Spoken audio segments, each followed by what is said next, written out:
Amados, que alegria poder participar deste encontro aqui na nossa amada igreja.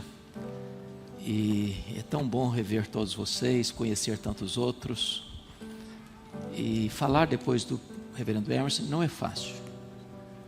Desde que convivi com ele no seminário, nós fomos contemporâneos durante 2 anos. Ele se formou 2 anos na minha frente.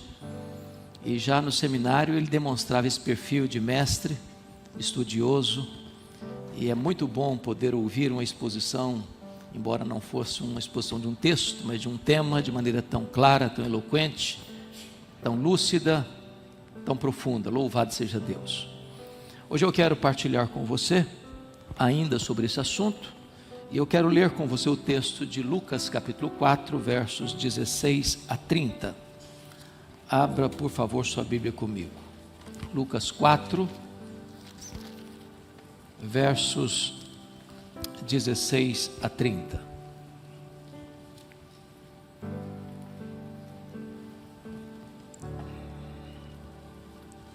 Está escrito: indo para Nazaré, onde fora criado, entrou num sábado na sinagoga, segundo seu costume, e levantou-se para ler. Então lhe deram um livro do profeta Isaías, e abrindo o livro achou o lugar onde estava escrito: o Espírito do Senhor está sobre mim, pelo que me ungiu para evangelizar os pobres, enviou-me para proclamar libertação aos cativos e restauração da vista aos cegos, para pôr em liberdade os oprimidos e apregoar o ano aceitável do Senhor. Tendo fechado o livro, devolveu-o ao assistente e sentou-se.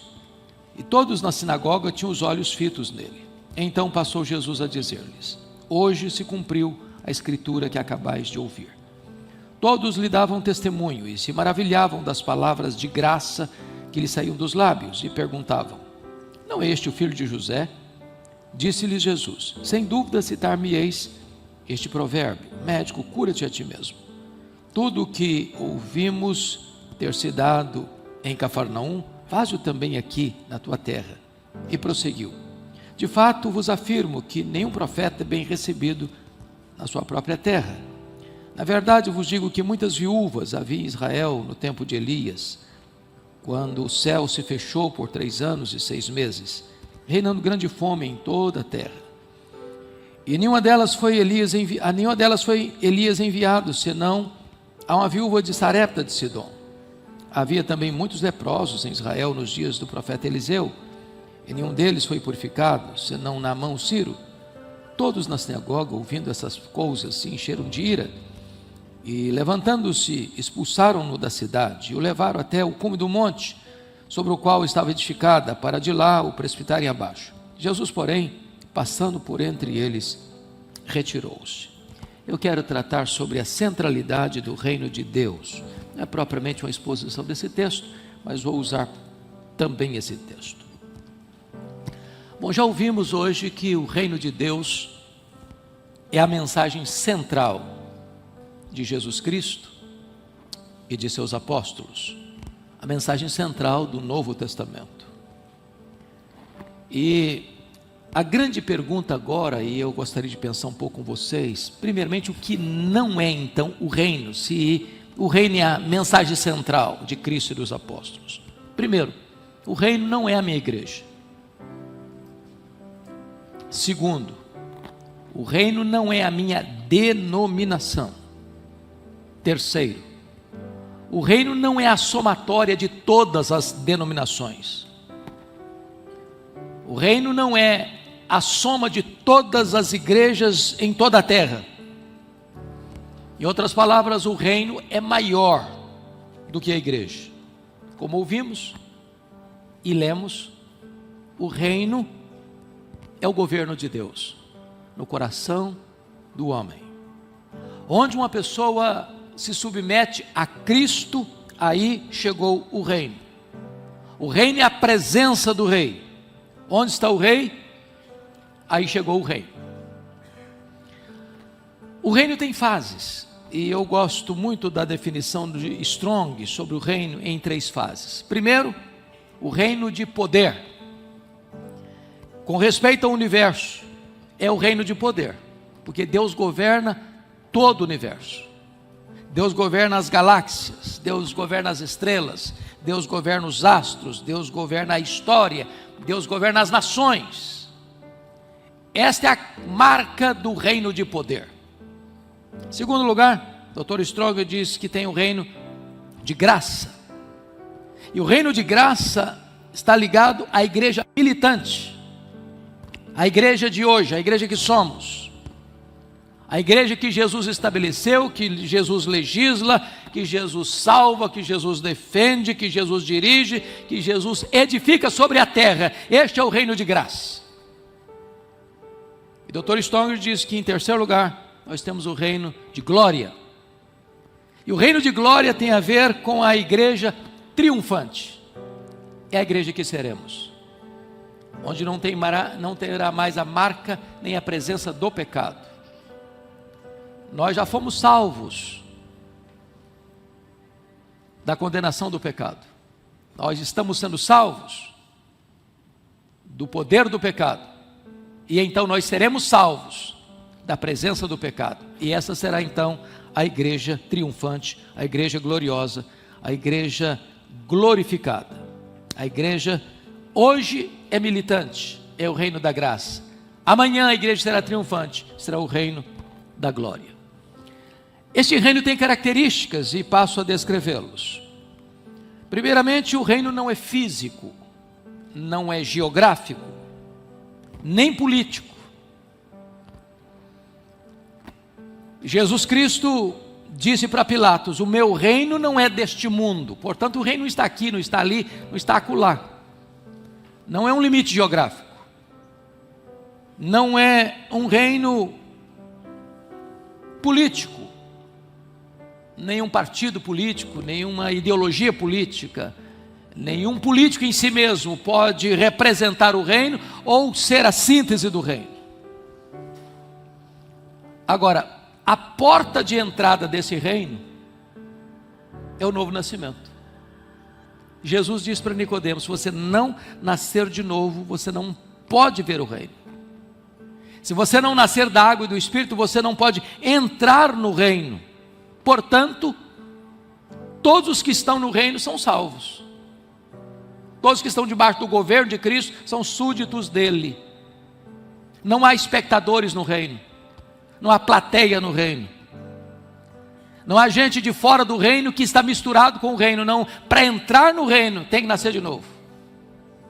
Então nem todo membro de igreja entrou no reino. Nem toda pessoa que se tornou membro comungante de uma igreja faz parte do reino. Porque para entrar no reino tem que nascer de novo. Tem que nascer da água e do Espírito. O apóstolo Paulo vai nos mostrar que este reino tem qualidades, né? O reino de Deus é justiça, o reino de Deus é paz, o reino de Deus é alegria no Espírito Santo. Então quem pertence a esse reino desfruta destas verdades benditas de justiça, de paz e de alegria do Espírito Santo.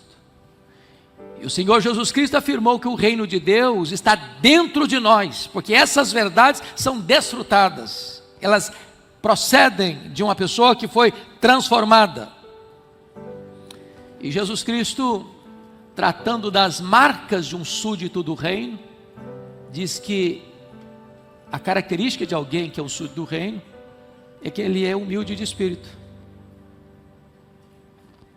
Ele é aquele que chora pelos seus pecados. Ele é aquele que é manso. É aquele que tem fome e sede de justiça. É aquele que é misericordioso. É aquele que tem um coração puro. É aquele que é pacificador. É aquele que é perseguido por causa da justiça. E se percebermos esses valores ou essas marcas dos súditos do reino, está em oposição aos valores do mundo. Porque o mundo aplaude o soberbo, o altivo, o arrogante, o nariz empinado. O mundo aplaude os que rasgam a cara em ruidosas gargalhadas nos happy hours da vida. O mundo aplaude os que prevalecem pela força, os poderosos. O mundo aplaude aqueles que fazem propaganda das suas aventuras no pecado. O reino aplaude, o mundo aplaude aqueles que se enriquecem e às vezes surrupiando os bens alheios. O mundo aplaude aqueles que provocam contendas e guerras, mas o reino de Deus é marcado por gente diferente. Gente diferente. Desta maneira, o reino de Deus, diz o Dr. Donald Crable, é um reino de ponta cabeça, porque ele valoriza o que o mundo reprova e rejeita, e ele aplaude aquilo que o mundo não gosta, e ele aprova aquilo que o mundo rejeita. No reino de Deus, diz a Bíblia, o maior é o menor. Quem quiser ser o mais importante, vai ser servo de todos. A pirâmide está invertida. No reino de Deus, quem quiser ser o primeiro da fila, vai ter que servir a todos. No reino de Deus, os que estão no topo da pirâmide, deslizam para a base da pirâmide, e os que estão na base, ascendem ao topo. Se você olha, por exemplo, o Cântico de Maria, ela retrata essa realidade de uma maneira incrível. Primeiro, trazendo uma revolução geral, dispersos que no coração alimentam pensamentos soberbos. Deus dispersa. Segundo, Maria apresenta no cântico dela uma revolução política. Derruba dos seus tronos os poderosos. A jovem de Nazaré mostra uma revolução social. Deus exalta os humildes. E o Cântico de Maria trata de uma revolução econômica. Enche de bens os famintos e despede vazios os ricos. O reino de Deus é uma pirâmide de cabeça para baixo. É um reino de ponta cabeça. Nesse reino, Deus vence os preconceitos. O reino de Deus quebra barreiras. Por exemplo, vence o preconceito religioso. É só você perceber nos evangelhos, os gentios são alcançados por Jesus. Os rejeitados, desprezados, escorraçados, são acolhidos por Jesus. Ele recebe pecadores. Ele come com os publicanos. Jesus, por exemplo, enaltece o samaritano como exemplo de vida cristã. Odiado o samaritano. Um judeu, se um rapaz casasse com uma moça samaritana, um judeu, a família desse rapaz oficiava simbolicamente o funeral dele. Não se podia comer um pão de samaritano, era pão imundo. E Jesus, jeitosamente, na parábola do samaritano, mostra dois religiosos, um sacerdote e um levita, que passam, olham, veem e vão embora, não se envolvem. Mas o odiado, o rejeitado, o execrado samaritano para, pensa, leva, cuida. E Jesus está invertendo a pirâmide. Se você perceber, o Senhor Jesus Cristo vai mostrar que a proscrita mulher samaritana já tinha passado por 5 divórcios, agora estava morando com um homem que não era marido dela. É transformada. E transformada numa mensageira da mensagem de Cristo, a ponto do testemunho dela levar uma cidade ao Senhor e haver tantas conversões. O reino de Deus vence o preconceito político e ideológico. Para você ter uma ideia, Jesus chama para ser apóstolo quem? Um Mateus, funcionário do sistema, um homem que tinha um trabalho terceirizado pelo Império Romano, gente odiada na classe religiosa de Israel, e chama também um Simão Zelote, que defendia pegar em armas para lutar contra o Império Romano. Jesus pega duas pessoas tão diferentes, ideologicamente falando, e bota os dois no grupo apostólico. O reino de Deus vence o preconceito social e moral. Jesus pega uma mulher de quem expelira 7 demônios, e essa mulher vai ser a líder daquelas, porque é o primeiro nome da lista, Como bom presbiteriano, a gente sabe que o primeiro da lista é o relator da comissão. Ela lidera a lista das mulheres que patrocinaram o ministério itinerante de Jesus. A primeira testemunha da ressurreição de Jesus. A primeira proclamadora da maior e gloriosa mensagem da ressurreição de Jesus. No reino de Deus, Jesus transforma um homem tomado por uma legião de demônios, 6.000 demônios, louco. Cura-o, liberta-o, transforma-o e o envia como missionário à sua terra. No reino de Deus, Jesus chama rudes pescadores e com eles transforma o mundo.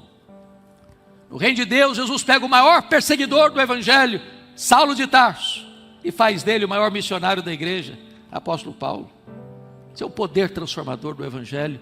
Essa é a revolução do reino de Deus. Mas ainda o reino de Deus, diz a Bíblia, deve ser a maior aspiração nossa. Como foi dito aqui, quando você encontra uma pérola de grande valor, você dispensa tudo mais para adquirir esse tesouro. Significa que de todas as prioridades da vida, Jesus é a maior prioridade. E isso significa que o reino merece a nossa maior aspiração. Então é por isso que nós oramos, como ouvimos tão brilhantemente a exposição: venha o teu reino. O reino de Deus é o nosso maior tesouro escondido. Quando você o acha, você abre mão de tudo o que tem para comprar esse tesouro. Ficar fora do reino é ficar fora da festa do rei, é ficar fora das bodas do filho do rei, é ficar fora da própria salvação. Então vamos olhar agora a oferta do reino de Deus. Você pode ler comigo em voz alta o verso 18, por favor? Vamos ler juntos? O Espírito do Senhor está sobre mim, pelo que me ungiu para evangelizar os pobres, enviou-me para proclamar libertação aos cativos, restauração de vista aos cegos, para pôr em liberdade os oprimidos. Eu quero destacar alguns pontos aqui. Primeiro, boas novas para os deserdados da ordem econômica. O Espírito do Senhor está sobre mim, pelo que me ungiu para evangelizar os pobres.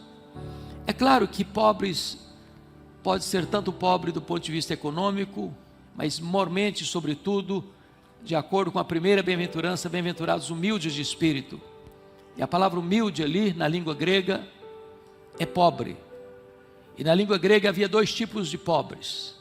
Havia o pobre que tinha o básico, o essencial, não o luxo, não a sobra. E havia o pobre absolutamente pobre, o mendigo, que nem o básico tem. Essa é a palavra que aparece lá em Mateus 5,3. É claro que o Senhor não está aqui fazendo apologia à pobreza, nem condenando a riqueza. Não se trata de estratificação social. Mas o reino de Deus é destinado àqueles que compreendem que nada têm, que nada podem reivindicar ou exigir. Àqueles que se chegam a Deus completamente desprovidos de quaisquer méritos, totalmente carentes da graça, absolutamente necessitados da graça. A estes o Evangelho é destinado. Mas por que não também entender que o Evangelho é endereçado às pessoas desprovidas de recursos desta vida? E é nesse sentido que o reino de Deus tem implicações também econômicas. Por exemplo, quando perguntaram para João Batista, pregando para uma grande multidão no deserto, e as multidões perguntaram: ô João, o que nós vamos fazer diante da sua pregação? E a pregação era sobre arrependimento. E ele pregava o Evangelho, Lucas 3,18.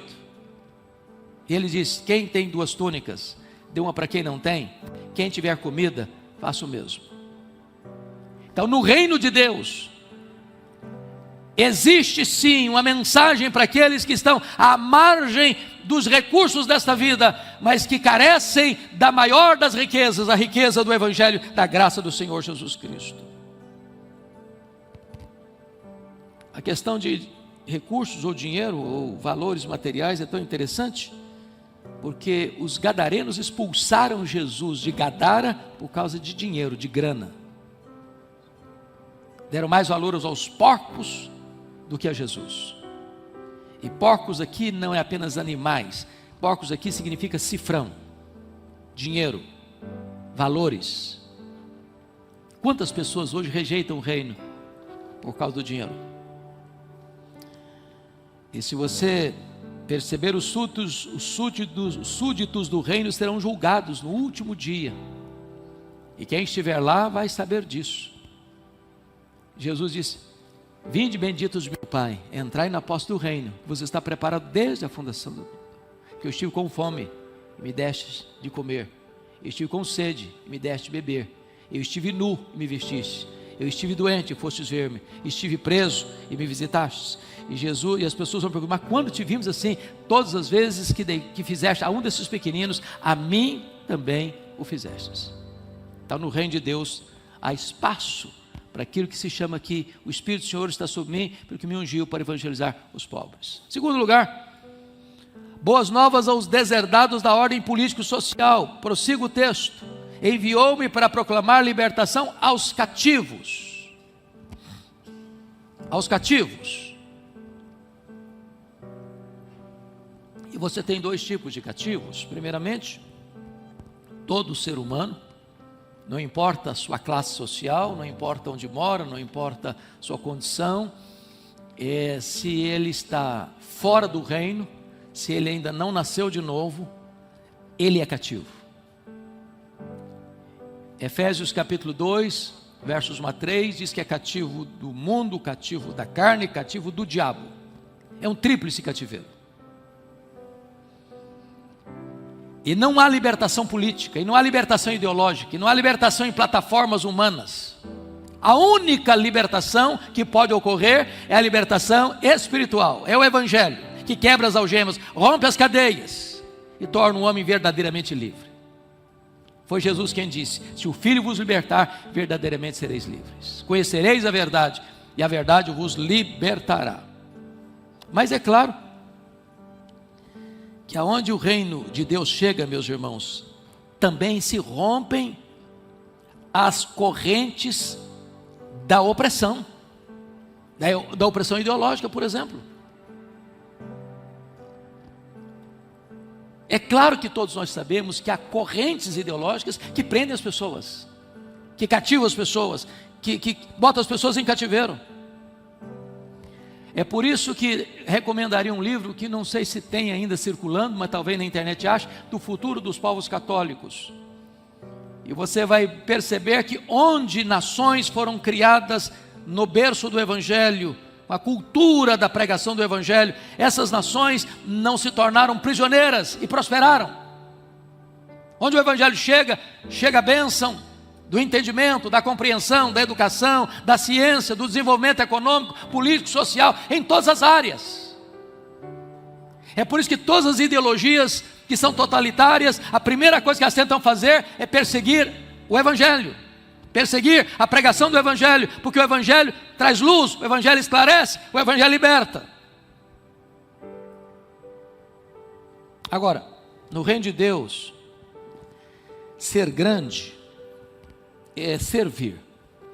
E para mim o exemplo mais poderoso disto é Jesus no cenáculo, porque eles se assentam à mesa, os discípulos, na sombra da cruz, e a conversa que rola na mesa é: quem de nós é o maior? Quem de nós é o mais importante? Quem de nós tem primazia? Essa sede de reconhecimento. E Jesus não faz um discurso, Jesus dá um exemplo. Pega a bacia, pega a toalha, começa a lavar os pés dos discípulos. E ele volta para o seu lugar e diz para eles: vós me chamais Senhor e Mestre, e fazeis bem, porque eu sou, e eu vos dei o exemplo. Então, no reino de Deus tem símbolos, e a toalha e a bacia são símbolos do reino de Deus. Onde o Evangelho chega, a opressão não tem mais espaço. Ele veio libertar os cativos. Nesse sentido, irmãos, o Senhor Jesus Cristo, e nós podemos perceber isso, Ele vai libertar as pessoas, Ele vai quebrar as algemas, Ele vai romper as peias, e as pessoas vão saindo desse mar de escuridão, de opressão. Mas em terceiro lugar, prossiga comigo aí o entendimento, verso 18, está escrito: enviou-me para restauração da vista aos cegos, e aqui boas novas aos deserdados da saúde física. Primeiramente vamos entender isso, depois entraremos na questão da cegueira espiritual. O que significa isso? Que o Evangelho é para o homem integral. Cristo resgatará o nosso corpo. Esse foi um dos grandes erros filosóficos dos gregos, com o dualismo, que achavam que a matéria era essencialmente má, e o espírito era essencialmente bom. Por isso que os gregos não acreditavam na criação, na encarnação e na ressurreição. Essa ideia dualista vem também depois, mais tarde, com os Quakers, quando o que é importante é salvar a alma, que o corpo se dane, se arrebente de doença ou de fome, isso não me importa, salvo a alma, ótimo. O Senhor Jesus Cristo curou os cegos, levantou os coxos, os paralíticos, os aleijados, os hemorrágicos, os leprosos, os lunáticos. E é por isso que a igreja, fruto da obra do entendimento do reino, foi uma grande plataforma do braço da misericórdia de Deus. Por exemplo, hospitais, creches, escolas, leprosários, fruto de quê? Do cristianismo, que entendeu a responsabilidade libertária do reino de Deus.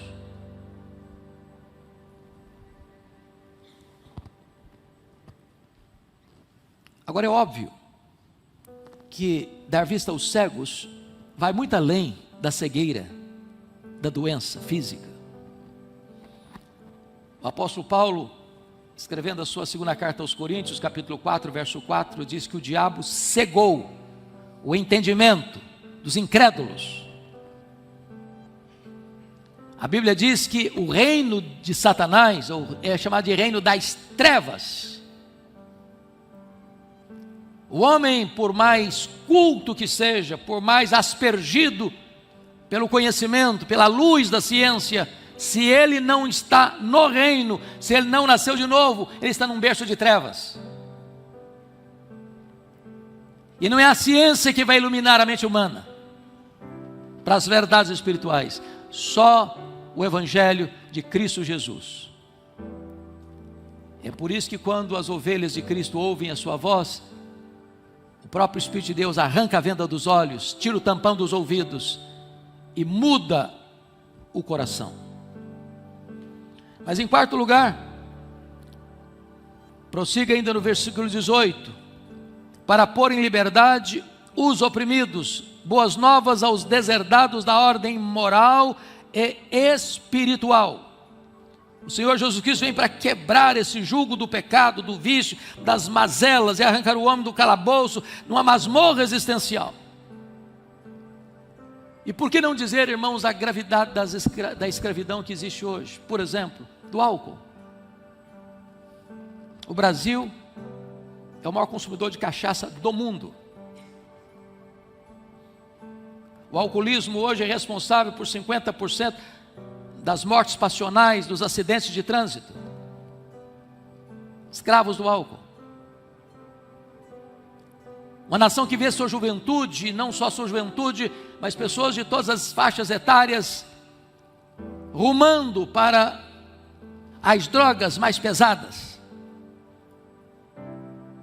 E ainda aprovando-se leis, para que se torne mais fácil. Parece que desconhecendo a gravidade medonha das consequências das drogas, que escravizam, que matam, que oprimem.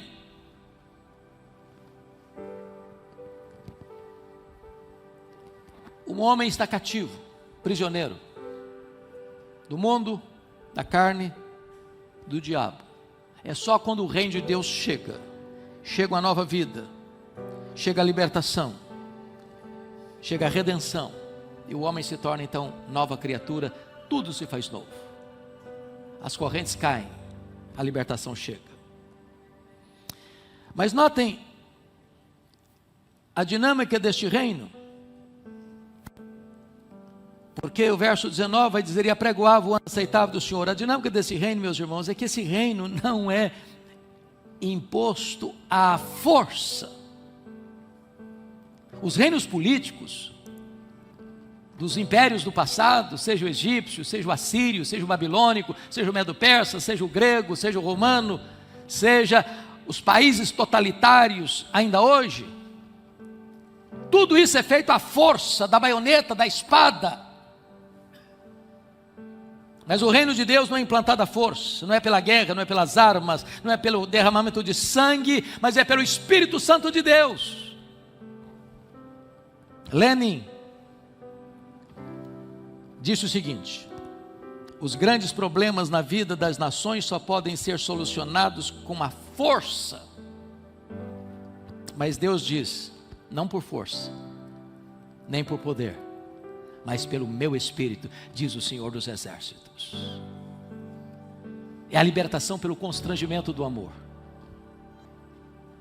Aliás, para mim um dos textos mais belos da Bíblia sobre isso, do prevalecimento do reino de Deus, está lá em Daniel capítulo 2, daquela grande estátua que Nabucodonosor fabricou, cabeça de ouro, os braços de prata, o ventre de bronze, as pernas de ferro e os dedos de ferro e barro. E o que representava essa grande imagem, essa grande estátua? Os grandes impérios do mundo. A cabeça de ouro representava a grande Babilônia. Os braços representavam os dois impérios que se uniram, Império Medo, Império Persa, Império Medo-Persa. O ventre de bronze representava o grande, poderoso e rápido Império Greco-Macedônio. As pernas de ferro representavam o poderoso, truculento Império Romano. Os pés de ferro e barro representavam o poder desse império e ao mesmo tempo a vulnerabilidade desse império. E está escrito lá que uma pedra não lavrada por mãos bate nesta estátua nos pés e toda a estátua vira pó. E essa pedra vai crescendo e enchendo toda a terra, e esta pedra é o reino de Deus. Os reinos deste mundo passarão, mas o reino de Cristo crescerá e dominará de mar a mar. E o conhecimento do Senhor tornar-se-á conhecido como as águas cobrem o mar. E Apocalipse 11:15 diz: o reino do mundo se tornou de nosso Senhor e do seu Cristo, e ele reinará pelos séculos dos séculos. Louvado seja Deus. Então, como ouvimos tão brilhantemente, devemos orar: venha o teu reino, venha o teu reino. E toda vez que você prega o evangelho e vê uma pessoa rendendo-se a Cristo, está chegando o reino, está entrando o governo do rei. Não, você verá jamais esse reino sendo implantado por quaisquer filosofias humanas ou ideologias políticas. Irmãos, a esperança do mundo não está na economia, a esperança do mundo não está na política, a esperança do mundo não está neste ou naquele partido político, a esperança do mundo não está neste ou naquele candidato, a esperança do mundo está em Jesus. Ele é a nossa esperança, Ele é o Rei e nele está o reino, e só a partir dele, só através dele que poderá existir transformação. Mas me permita ainda abordar sobre os herdeiros do reino de Deus.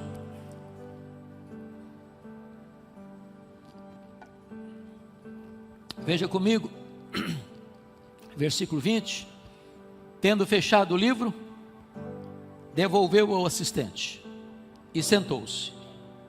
E todos na sinagoga tinham os olhos fitos nele. Verso 22. Todos lhe davam testemunho, se maravilhavam das palavras de graça que lhe saíam dos lábios. E perguntavam: não é este o filho de José? Eu acho curioso, porque notem vocês, Maria morava em Nazaré com José. Aí ela recebe a visita do anjo, de que ela vai ser mãe do Salvador. Mas a profecia de Miqueias mostrava que o Messias tinha que nascer lá em Belém. Nazaré está lá em cima na Galileia, lá em cima no mapa, lá no norte. Belém está lá do lado de Jerusalém, lá no sul. Praticamente 200 quilômetros. Não tinha carro, não tinha transporte público. E Deus move o mundo para que haja um decreto para que cada um fosse recensear na sua terra. E José tem que sair com Maria lá de Nazaré e lá para Belém. Nasce Jesus em Belém. Por ali ele fica até a idade dos seus 2 anos. Herodes quer matá-lo. E eles fogem com o menino por orientação divina para o Egito. Recebe a notícia de que Herodes morreu, porque os poderosos desse mundo morrem também. Só o Senhor Jesus nunca vai ser apiado do trono. E quando eles estão retornando para sua terra, sabem que Arquelau, filho de Herodes, está governando, e ele é pior que o pai. Por divina advertência, eles não ficam ali, voltam para Nazaré, onde Maria cresceu, onde o anjo visitou. E ali Jesus cresceu. Sabedoria, estatura e graça diante de Deus e dos homens. A Bíblia não diz, mas possivelmente o seu pai, que era carpinteiro, José, vem a morrer e ele se torna o carpinteiro da cidade. Quando eu falo cidade, não estou falando de uma grande Vitória, estou falando de uma vilazinha. Todo mundo conhece todo mundo. E agora esse carpinteiro de Nazaré, com 30 anos de idade, vai ao Jordão. É batizado por João Batista. O Espírito Santo o leva ao deserto, 40 dias sendo tentado. Ele vence o diabo. E agora diz a Bíblia que, cheio do Espírito Santo, ele retorna do deserto para Nazaré. E cheio do Espírito Santo, ele entra na sinagoga de Nazaré. O dirigente da sinagoga, o chefe da sinagoga, é que tem o livro na mão, o rolo do livro na mão, e ele então pede esse rolo e abre no profeta Isaías. E lê o texto que lemos: o Espírito do Senhor Deus está sobre mim, pelo que me ungiu, para pregar, para curar, para libertar. Terminou de ler, fechou o livro, se assentou. Todo mundo impressionado. E a pergunta é: vem cá, esse camarada aí não é o filho do José? Não é ele? É o carpinteiro, todo mundo conhece. Aí Jesus, 22. Todos lhe davam testemunho e se maravilhavam das palavras de graça que lhe saíam dos lábios, e perguntavam: não é este o filho de José? E aí está escrito: disse-lhes Jesus, sem dúvida, citar-me-eis este provérbio: médico, cura-te a ti mesmo. Mas não é possível, é aqui que criou com a gente, conviveu com a gente aqui, todo dia com a gente. Agora é mestre, agora está querendo dar lição de moral, está querendo ensinar a gente. Tudo que ouvimos ter se dado em Cafarnaum, faz-o também aqui na tua terra. Porque já tinham notícia que Jesus fazia prodígios lá. E prosseguiu: de fato vos afirmo que nenhum profeta é bem recebido na sua própria terra. É verdade, até hoje. Na verdade vos digo, muitas viúvas. Agora Jesus vai incomodar demais sua assistência. Eu vou citar 2 exemplos.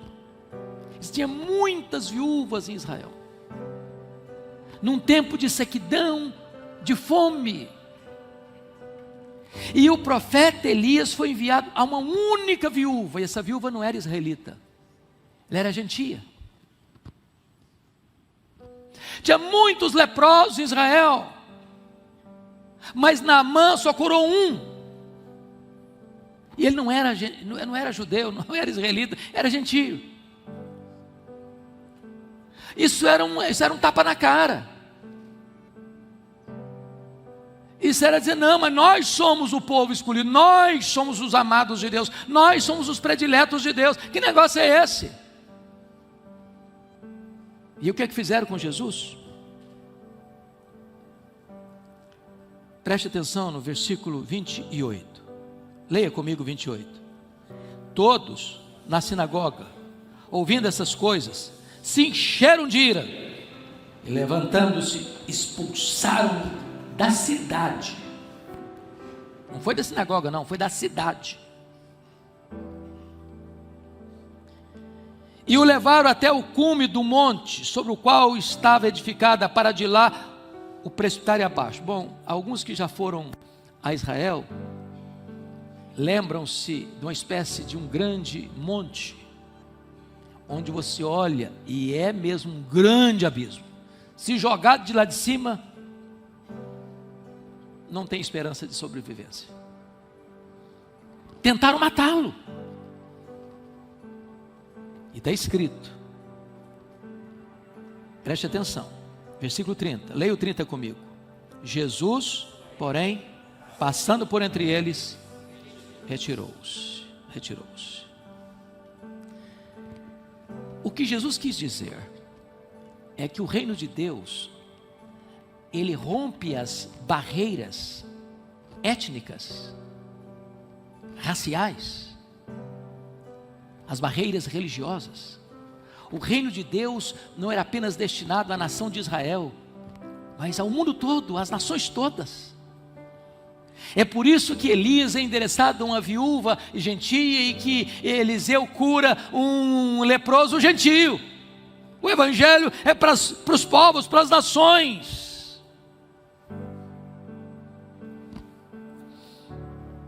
Agora, o fato de os nazarenos terem rejeitado a Jesus não significa que eles impediram o reino de Deus avançar, porque o texto diz que o rei retirou-se. Você pode até rejeitar Jesus, ou você não pode impedir que o reino de Deus avance. Então vejamos a vitória absoluta do reino de Deus, conforme o verso 30. Jesus, passando por entre eles, retirou-se. Não puderam deter Jesus.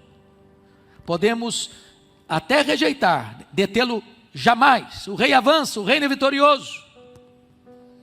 E quando eu leio a Bíblia, eu vejo Herodes tentando matar Jesus quando criança. Não conseguiu. Eu vejo o diabo usando várias fontes e pessoas para desviá-lo do seu propósito de ir para a cruz, porque lá seria o nosso êxodo. Não conseguiram. Por 2 vezes as multidões quiseram fazê-lo rei, uma de forma explícita em João 6, outra de forma implícita em Lucas 9, 43 e 44. Não conseguiram. Os religiosos da época acusaram Jesus de blasfemo, de impostor, de endemoniado. Não conseguiram pará-lo. Os sacerdotes, por inveja, se mancomunaram com os herodianos para matá-lo. Não conseguiram detê-lo. Na verdade, os homens quiseram detê-lo pregando na cruz, mas foi exatamente na cruz que ele abriu as portas do reino para você e para mim. Louvado seja Deus. Jesus termina de ler e diz: hoje se cumpriu essa escritura. Em Jesus o programa começou. Ele é o reino presente. Quando Jesus governa a sua vida, começa o reino. Mas você vai orar: venha o teu reino. E hoje você, súdito do reino, filho do reino, vive dentro desse reino, e o reino vive dentro de você. Eu espero, irmãos, que esta mensagem do reino enche o seu coração de alegria e de gozo. Porque aqui lutamos, aqui choramos, aqui sangramos, aqui gememos. Aqui há muitos inimigos, muitas dificuldades. Importa que entremos nesse reino por meio de muitas tribulações, diz o apóstolo Paulo. Mas haverá um dia em que nós ouviremos o rei dirigir-se a nós, dizendo: vinde benditos de meu Pai, entrem na posse do reino. que você está preparada desde a fundação do mundo. E então não vai ter mais choro, não vai ter mais lágrima, não vai ter mais dor, não vai ter mais luto, porque o reino de graça transformar-se-á no reino de glória, e nós estaremos para sempre com o Senhor, porque os reinos do mundo serão do Senhor e do seu Cristo. Que Deus nos abençoe. Amém. O que significa viver o reino de Deus? Jesus anunciou: o reino de Deus está entre vós. Você vai ler isso lá em Lucas, no capítulo 17, verso 21. Esse reino é uma realidade que pode transformar a nossa vida aqui, agora. Ele não está limitado a um lugar físico ou a um ritual religioso, mas é a presença ativa de Deus em nossos corações e atitudes. Quando permitimos que Ele governe nossa vida, encontramos paz, direção e propósito, independente das circunstâncias. Mas muitas vezes podemos pensar no reino de Deus como algo distante, reservado apenas para quando estivermos no céu ou em algum futuro incerto. Mas Jesus nos ensina que o reino é presente e acessível. Quando Ele fala sobre o reino, Ele fala de justiça, paz e alegria no Espírito Santo, como você pode ler lá em Romanos, no capítulo 14, verso 17. O reino de Deus é espiritual, que não se limita a templos ou rituais, mas ao governo de Deus dentro de cada um de nós. Permitir que Ele reine em nossa vida é uma escolha diária que se reflete em ações e relacionamento com Ele.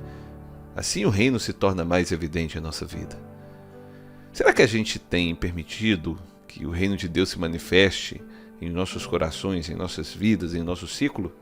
Ou nós estamos resistindo a uma transformação real que Ele deseja fazer em nós? O reino de Deus valoriza o que o mundo despreza e é acessível aos que são humildes e sinceros de coração. Jesus nos mostra que esse reino está destinado aos que o mundo considera os menores, aos pobres, aos cativos, aos cegos, aos oprimidos, oferecendo libertação, cura e esperança. Essa referência você vai encontrar em Lucas no capítulo 4, verso 18. Ele inverte o sistema de valores humanos, onde o poder e o status são trocados pela humildade e o serviço ao próximo. Quando vivemos segundo o reino de Deus, nossa vida se torna um testemunho vivo do amor e da compaixão de Cristo. Para que possamos entrar e viver esse reino, Jesus nos ensina que é necessário nascer de novo, da água e do Espírito, como está escrito em João no capítulo 3, verso 5. Isso significa abandonar o velho modo de vida e aceitar a transformação que o Espírito Santo realiza em nós. Não basta apenas ser um religioso e seguir normas. É preciso uma entrega completa e sincera. Esse novo nascimento é a chave para experimentar a presença e o poder de Deus em nosso dia a dia. Ele nos guia, fortalece e molda para que nós sejamos cada vez mais credenciados como cidadãos do reino de Deus, capacitados para fazer a sua vontade.